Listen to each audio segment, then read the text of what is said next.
இப்படி இருக்குது வந்து க்ளீன் பண்ணுற சிங்க்கு டெய்லி தான் தூங்க போகிறதுக்கு முன்னாடி இது மாதிரி ப்ளீச்சிங் பவுடர் போட்டு தேய்ச்சி விட்டிங்கன்னா நல்லா பளிச்சுன்னு இருக்கும். எவ்வளோ தான் அழுக்காக இருந்தாலும்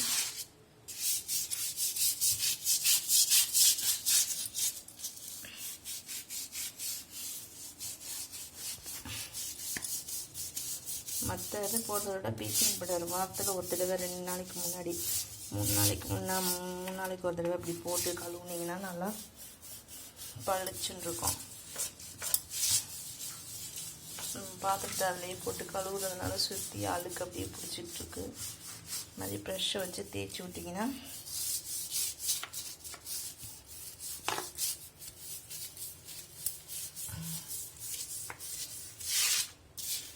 தலையே வீடுனால அது அப்படியே என்ன தான் தேய்ச்சாலும் அழுக்காக தான் இருக்குது. அதனால கொஞ்சம் நல்லாயிருக்கும். ப்ளீச்சிங் பவுடருக்கு தாங்க எல்லா அழுக்குமே போகுது.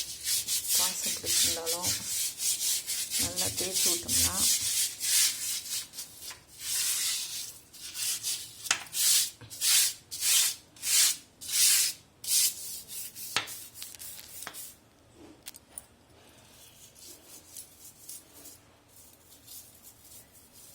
எவ்வளோதே க்ளீன் பண்ணிக்கிட்டே இருந்தாலும் அழுக்கு வந்து சேர்ந்துடுது நமக்கு.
இதெல்லாம் ரொம்ப ஓட்டையாக இருந்தது. சிமெண்ட் போட்டுதுவோன்னா அது அப்படியே எடுத்துக்கிட்டே வருது.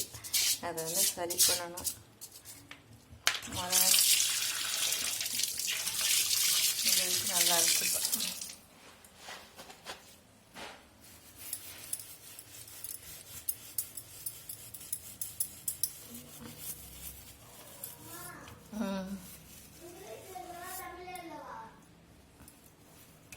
தமிழ் எழுது.